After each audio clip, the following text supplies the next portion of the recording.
इस वीडियो में आप इतिहास से जुड़ी 15 ऐसी बातें जानोगे जो वाकई आपको हैरानी में डाल देंगी। नंबर 15। 14 अप्रैल 1561 को जर्मनी के न्यूरमबर्ग शहर के लोगों ने आसमान में एक अनोखा दृश्य देखा था। उस वक्त लोगों ने देखा कि आकाश में अजीब से दिखने वाले ऑब्जेक्ट्स आपस में लड़ रहे थे। ये लड़ाई करीब 1 घंटे तक चली थी। इस ऐतिहासिक घटना के बारे में कुछ मॉडर्न यूएफओ एंथुसियास्ट्स ये कहते हैं कि वो बेशक किसी दूसरे ग्रह से आए लोग थे जो हवाई लड़ाई लड़ रहे थे। नंबर 14। एक रोमन व्यापारी था जो लोगों को नकली गहने बेचता था। उस समय के रोमन सम्राट गैलियनस ने उस व्यापारी को यह सज़ा सुनाई कि उसे अपने किए गए अपराध के बदले अरीना में एक शेर का सामना करना होगा। जब फाइनली गेट खोला गया तो शेर की जगह एक मुर्गा चलकर सामने आया।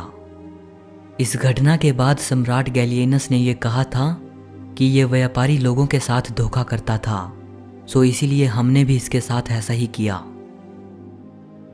नंबर 13। गोर्गियस, जो कि एक एंशिएंट ग्रीक फिलोसोफर थे। ये अपनी डेड मदर की कॉफिन में पैदा हुए थे। इनकी मदर की मृत्यु के बाद जब उन्हें एक ताबूत में रखकर दफनाने के लिए ले जाया जा रहा था, तब लोगों ने ताबूत के अंदर से आ रही एक बच्चे के रोने की आवाज सुनी थी। नंबर 12। सन 614 से लेकर 911। इस टाइम पीरियड के बीच हमारे पास इतने कम आर्कियोलॉजिकल और लिटरेरी एविडेंसेस मौजूद हैं कि कुछ हिस्टोरियंस ये मानते हैं कि ये 297 साल इतिहास में कभी हुए ही नहीं। इस कॉन्स्पिरेसी थ्योरी का नाम फैंटम टाइम हाइपोथेसिस है। अगर ये थ्योरी सही है तो इसका मतलब अभी हम 2020 में नहीं बल्कि 1723 में जी रहे हैं। नंबर 11। अगर हमारी पृथ्वी की पूरी उम्र एक कैलेंडर ईयर मान ली जाए तो हम मनुष्यों का अस्तित्व शुरू होगा 31 दिसंबर रात 11:45 पर। यानी पृथ्वी की उम्र अगर 1 साल मानी जाए तो हम इंसानों को इस दुनिया में आए महज 15 मिनट हुए हैं।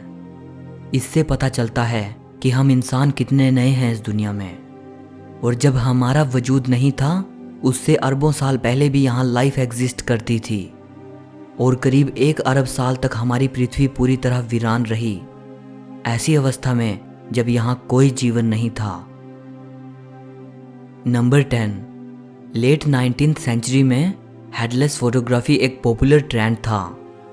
ये जो तस्वीरें आप देख रहे हैं, आप शायद सोच रहे होंगे कि इन फोटोग्राफ्स को टेक्नोलॉजी के इस आधुनिक युग में एडिट किया गया होगा, लेकिन आपको जानकर हैरानी होगी कि ये सभी फोटोग्राफ्स 19वीं सदी के हैं। ये उस दौर की बात है जब डिजिटल दुनिया और फोटोशॉप का नामो निशान भी नहीं था। नंबर 9।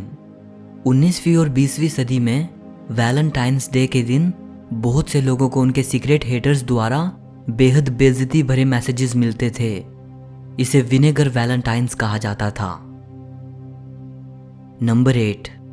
2000 साल पहले किंगडम ऑफ पोंटस में एक राजा थे, मिथ्रीडेटिस 6। ये रोमन एम्पायर के सबसे बड़े दुश्मनों में से एक थे। इन्हें हर समय इस बात का डर सताता था कि कोई इनके खाने में जहर ना मिला दे। इसी डर की वजह से ये अपनी इम्यूनिटी को बढ़ाने के लिए सारी उम्र छोटी छोटी मात्रा में जहर लेते रहे। आखिरकार जब रोमन लोगों द्वारा इन्हें पकड़ लिया गया तब इन्होंने जहर खाकर खुद को मारना चाहा, लेकिन जहर का इन पर कोई असर नहीं हुआ क्योंकि ये इम्यून हो चुके थे। नंबर 7। पेड्रो लोपेज, जो कि एक कोलंबियन सीरियल किलर थे। 1983 में इनको 110 लड़कियों की हत्या का दोषी ठहराया गया, लेकिन पेड्रो लोपेज ने कबूल किया कि उसने 110 नहीं बल्कि कम से कम 300 लड़कियों का कत्ल किया है। नंबर 6। मिडिल एजेस में लोगों में यह मान्यता थी कि लेफ्ट टेस्टिकल ऐसे स्पर्म बनाता है जिससे लड़कियां पैदा होती हैं और राइट टेस्टिकल ऐसे स्पर्म बनाता है जिससे लड़के पैदा होते हैं। सो उस वक्त ये माना जाता था कि ऐसा पुरुष जो लड़का चाहता है उसे अपना लेफ्ट टेस्टिकल निकलवा देना चाहिए। नंबर 5। 18वीं सदी शुरू होने से पहले यूरोपियन लोगों में ये रिवाज था कि जब वो खाना खाने के लिए टेबल पर जाएं तो अपना चम्मच अपने साथ लेकर जाएं। उस वक्त चम्मच को पर्सनल प्रॉपर्टी की तरह कैरी किया जाता था, बिल्कुल वैसे ही जैसे आजकल लोग वैलेट्स और की रिंग्स कैरी करते हैं। नंबर 4, एक ब्रिटिश सोल्जर थे जिन्होंने दोनों विश्व युद्ध में हिस्सा लिया था। ये कई बार मौत के मुंह से बाहर निकले थे। युद्ध के दौरान इनके चेहरे, सिर, पेट, कान और पैर पर गोली लगी थी। इन्होंने 2 बार प्लेन क्रैश से सरवाइव किया। युद्ध खत्म होने के बाद इन्होंने कहा था, frankly I had enjoyed the war. Number 3, ancient Rome के लोग ह्यूमन यूरिन का इस्तेमाल माउथ वॉश, टूथपेस्ट और लॉन्ड्री डिटर्जेंट के रूप में करते थे। उस दौरान यूरिन कलेक्शन बिजनेस इतना फायदेमंद था कि रोम के राजा नीरो ने यूरिन टैक्स लागू किया था।